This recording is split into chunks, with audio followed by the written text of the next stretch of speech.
वालेकुम, welcome back to my channel. कैसे हैं आप सब? ठीक है, मैं अल्हम्दुलिल्लाह बिल्कुल ठीक हूँ।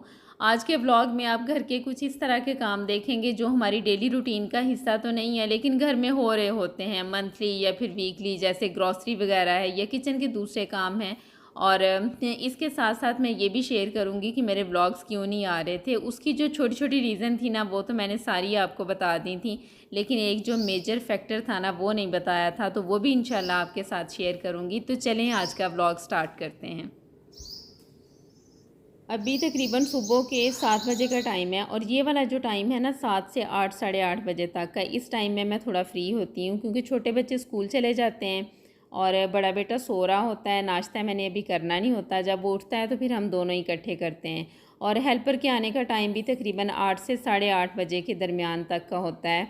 तो मैं बाहर का एक चक्कर फिर लगा लेती हूँ, देख लेती हूँ कि आज कौन से काम करवाने हैं, कौन से मैंने खुद करने हैं। तो बस अभी मैं गार्डन में आई हुई थी। बारिश के बाद पौधे इतने अच्छे साफ़ सुथरे हो गए हैं ना कि देखने में बड़े अच्छे लग रहे थे। और ग्रास की कटिंग भी होने वाली है, बस गर्मी की वजह से ही नहीं कर रहे थे। अब तो वैसे भी बारिश हो गई है, थोड़ा सूखेगा तो फिर उसके बाद ही होगी। और इस पौधे पे इतने ज़्यादा फूल निकले हुए थे ना कि इसके पास से गुज़रते हैं तो इतनी अच्छी खुशबू आती है। मैंने काफ़ी ज़्यादा तोड़ के एक बाउल में डाल लिए हैं और ला के फिर इधर टीवी ट्रॉली पे रख दिए थे, अंदर थोड़ा सा पानी डाल दिया है। इस तरह अगर पानी डाल देना तो जहाँ पे रखे हुए हों वहाँ से भी बड़ी अच्छी खुशबू आती है। और घर में वैसे भी इस तरह की छोटी छोटी चेंजिंग और कुछ ना कुछ ऐड करते रहना चाहिए। इससे ख़ुद को भी अच्छा लगता है, काम करने में मज़ा आता है और बोरियत भी नहीं होती। और अब बात कर लेते हैं आज के मेन टॉपिक पे। जैसे कि मैंने आपको बताया और थंबनेल से भी आपको पता चल गया होगा कि मेरे व्लॉग्स क्यों नहीं आ रहे थे। जो मैंने लास्ट व्लॉग बनाया था ना, वो रमज़ान की थोड़ी बहुत तैयारी जो मैंने की थी उस पे था, जैसे मैंने आपको अपनी प्रीवियस वीडियो में बताया भी था। बस मैंने वो पोस्ट किया, उसके बाद मैंने काफ़ी ज़्यादा बनाए थे लेकिन मैं बस अपलोड नहीं कर सकी। पहले तो बेटे के एग्ज़ाम हो रहे थे, बोर्ड के एग्ज़ाम थे उसके 10th क्लास के, तो बस मैं उसमें बिज़ी थी। लेकिन साथ साथ मैं वीडियोस बना रही थी कि चलें जैसे ही इसके एग्ज़ाम एंड होंगे ना, तो मैं फिर एक एक दिन के गैप से पोस्ट करती जाऊंगी, क्योंकि बस वॉइस ओवर ही करना था, वीडियो बनी हो तो फिर आसानी हो जाती है। और साथ साथ जो वीडियो आप देख रहे हैं मैं इसके बारे में भी बताती जाती हूँ। किचन में जो रुमाल यूज़ होते हैं रोटी वगैरह रखने के लिए, या जो किचन के डस्टर होते हैं, वो भी आप इस तरह वॉश कर सकते हैं। वो बहुत ज़्यादा मैले थे, आज मैंने वो वॉश करने हैं। तो बस उसके लिए मैंने पानी गर्म किया है, उसमें थोड़ा सा सर्फ़ डाला है, 2 टेबल स्पून विनीगर के डाले हैं और 1 टेबल स्पून सोडा का डाला है। और बस अब इन्हें इस तरह से डिप करके रख देना है। ये तकरीबन 20 से 30 मिनट तक डिप रहेंगे ना, तो ये इतने अच्छे वॉश हो जाते हैं ना, कोई मेहनत नहीं करनी पड़ती। बस आप हल्का सा इन्हें मलेंगे तो ये साफ़ हो जाते हैं। वैसे इन्हें धोना थोड़ा मुश्किल होता है क्योंकि इनमें ऑयल होता है, और इस तरह अगर आप नॉर्मल पानी में डालें और सर्फ जितना भी डाल लेना, ये साफ़ नहीं होते। इस तरह बड़ी आसानी से साफ़ हो जाते हैं।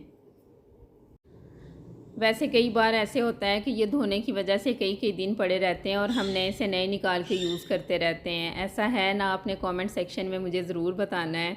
लेकिन अगर हम इस तरह से वॉश करें ना, तो हम किचन का बाकी काम करते साथ साथ अपना ये काम भी ख़त्म कर सकते हैं। किचन का काम है या घर का काम है, वो करना तो होता ही है, अगर थोड़ी आसानी से हो जाए तो फिर ज़्यादा अच्छा है। तो बस जैसे ही बेटे के एग्ज़ाम एंड हुए हैं ना, तो मेरे चाचू की अचानक से डेथ हो गई हार्ट अटैक की वजह से।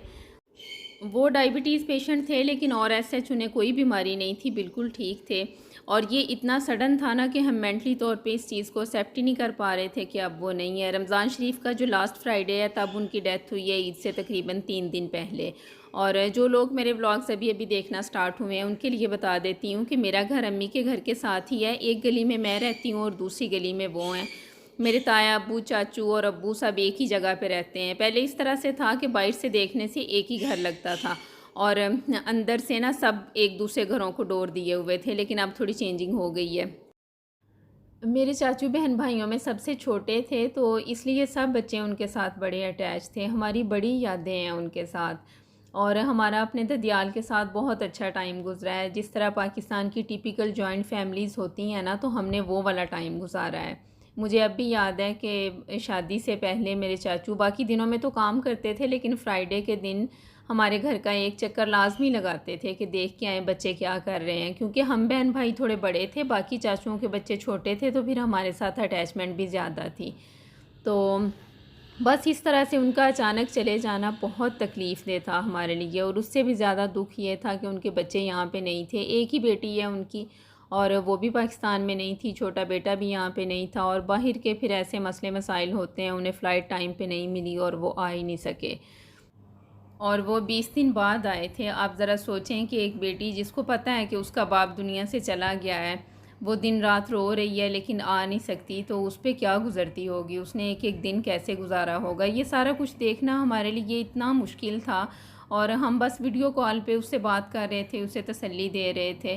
तो ये सारा टाइम बस इसी तरह गुजरा है। इंसान अपने माँ बाप के लिए इस तरह नहीं सोच सकता कि वो दुनिया से चले जाएं और हम उनके पास ना हों, फिर दोबारा कभी उन्हें देख भी ना सकें। तो बड़ा मुश्किल टाइम था।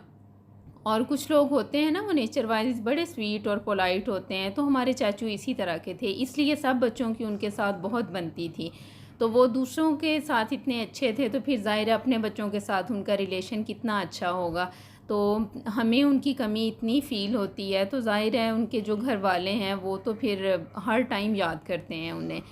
तो अब हमारे घरों में जितनी भी ईदें आएंगी, जो भी फंक्शन आएंगे, तो उन्हें हमेशा याद किया जाएगा। उनकी आवाज़ बहुत अच्छी थी, नातें बड़ी अच्छी पढ़ते थे, गाते बहुत अच्छा थे। अभी भी उनकी वीडियोस वगैरह हैं। तो बस इंसान बड़ा बेबस है, इतने करीबी रिश्तों को अपनी आंखों के सामने जाते हुए देखता है लेकिन कुछ नहीं कर सकता। और बस फिर कुछ अल्लाह की तरफ से ऐसे हुआ है कि जिनके साथ उनकी अटैचमेंट ज़्यादा थी ना, उनमें से बहुत से लोग यहाँ नहीं थे। जैसे उनकी बेटी नहीं थी, छोटा बेटा नहीं था, मेरे सबसे बड़े भाई जो हैं उनके साथ वो बड़े अटैच थे, वो भी नहीं थे। और फूफो लोग नहीं पहुंच सकें। बहनों को कितना प्यार होता है अपने छोटे भाइयों के साथ ना, वो भी नहीं आ सकें, क्योंकि ये सब इतना अचानक हुआ है ना। आप यकीन करें कि उनके फ़ोन पे उनकी डेथ के तकरीबन 15-20 दिन बाद तक कॉल्स आती रही हैं। तो फिर लोगों को बताते थे हम कि वो नहीं है ना, यानी किसी को पता ही नहीं था कि उनकी डेथ हो गई है, वो बिल्कुल ठीक जो थे। तो बस वो चले गए, और उसके बाद उनके लिए कुरान ख़वानी और दुआओं का सिलसिला शुरू हो गया। अब तकरीबन उनकी डेथ को 4 महीने हो गए हैं, लेकिन अभी भी दुआ में उनका नाम नहीं लिया जाता। यकीन ही नहीं आता कि वो नहीं है। मैं अब भी वॉइस ओवर कर रही हूँ ना, तो मुझे उनके लिए इस तरह से बताना बिल्कुल अच्छा नहीं लग रहा।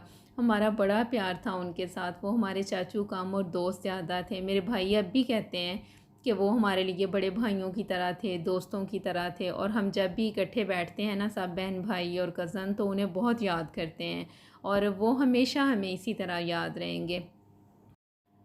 और मेरी आंटी की एज अभी इतनी ज़्यादा नहीं है, और आप यकीन करें कि वो इन्हें याद करके इतना रोती हैं ना कि उनकी तरफ देखा नहीं जाता। ज़ाहिर है उनका इतना अच्छा टाइम गुजरा है उनके साथ, तो उन्हें तो कभी भी नहीं भूल सकते। और लाइफ पार्टनर में से अगर एक चला जाए ना, तो दूसरे के लिए ज़िंदगी गुजारना बड़ा मुश्किल हो जाता है। तो बस बहुत दुख होता है उनकी तरफ देख के। आपने मेरे चाचू के लिए बहुत दुआ करनी है, अल्लाह ताला उनके लिए आसानियाँ पैदा करें, उन्हें जन्नत में जगह दें, मेरी आंटी को सब्र दें, आमीन। और इसके बाद फिर मेरे अब्बू बहुत बीमार हो गए। ज़ाहिर है छोटे भाई के जाने का दुख तो था, कहते नहीं थे लेकिन दिल में तो बात थी। तो फिर उनकी तरफ देख के इतनी टेंशन होती थी ना, चाचू के इस तरह जाने के बाद बस दिल में एक डर सा लगा रहता था हर टाइम ना।